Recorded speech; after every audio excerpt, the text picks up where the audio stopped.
ഈശോയ്ക്ക് സ്തുതിയായിരിക്കട്ടെ. അന്ധന്മാർ കാണും, ബധിരന്മാർ കേൾക്കും, മുടന്തന്മാർ മാനിനെപ്പോൾ തുള്ളിച്ചാടിയിടും എന്ന യെശയ്യാ പ്രവാചകന്റെ പ്രവചനത്തിന്റെ പൂർത്തീകരണത്തിന്റെ ഒരു ഭാഗമാണ് ഇന്നത്തെ സുവിശേഷമായ വിശുദ്ധ യോഹന്നാൻ എഴുതിയ സുവിശേഷം 9-ാം അധ്യായത്തിലൂടെ കടന്നു പോകുമ്പോൾ നമ്മൾക്ക് കാണാൻ സാധിക്കുന്നത്.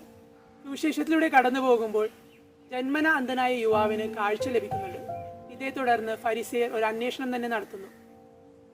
നിയമത്തെയും പ്രവാചകന്മാരെയും പറ്റി കൃത്യവും വ്യക്തമായ ധാരണ ഉണ്ടായിട്ടും കണ്ട അടയാളങ്ങളെല്ലാം വെച്ച് ഈശോയാണ് മിശിഹ എന്നുള്ള സത്യത്തെ തിരിച്ചറിഞ്ഞിട്ടും അത് മനസ്സിലാക്കാനും അത് ഉൾക്കൊള്ളാനും സാധിക്കാത്ത ഒരു കൂട്ടം ആൾക്കാരാണ് ഫരിസേയർ. ഇന്നത്തെ സമൂഹത്തിലൂടെ കടന്നു പോകുമ്പോഴും സത്യത്തെ തിരിച്ചറിഞ്ഞിട്ടും സത്യത്തിനെ തൻ്റെ ആവശ്യങ്ങൾക്ക് വേണ്ടി, തൻ്റെ സ്വാർത്ഥ താല്പര്യങ്ങൾക്കും തൻ്റെ ജഡിക അഭിലാഷങ്ങൾക്കും വേണ്ടി വളച്ചൊടിക്കുന്ന ഒരു കൂട്ടം ആൾക്കാരെ ഇന്നും നമുക്ക് കാണാൻ സാധിക്കും. ഈ ഒരു കാലഘട്ടത്തിൽ തന്നെ നമ്മൾ സത്യാനന്തര കാലഘട്ടം എന്നാണല്ലോ വിളിക്കുന്നത്. ഈ ഒരു കാലഘട്ടത്തിൽ ജീവിക്കുന്ന നമ്മൾക്ക് ഞാനാകുന്നു വഴിയും സത്യവും ജീവനും എന്ന് പറഞ്ഞ ഈശോയെ പിന്തുടരുന്ന നമ്മൾക്ക് സത്യത്തെ എത്രമാത്രം മുറുകെ പിടിക്കാൻ സാധിക്കുന്നുണ്ട് എന്നുള്ള കാര്യം ചിന്തിക്കാം. സത്യത്തെ മുറുകെ പിടിച്ചുകൊണ്ട് നമ്മുടെ ആവശ്യങ്ങൾക്ക് വേണ്ടി സത്യത്തെ വളച്ചൊടിക്കാതെ സത്യത്തെ സത്യമായി തന്നെ കരുതിക്കൊണ്ട് ജീവിക്കാനുള്ള കൃപയ്ക്ക് വേണ്ടി ഈ ദിവസം നമുക്ക് പ്രാർത്ഥിക്കാം. ദൈവം നമ്മെ അനുഗ്രഹിക്കട്ടെ. ആമേൻ.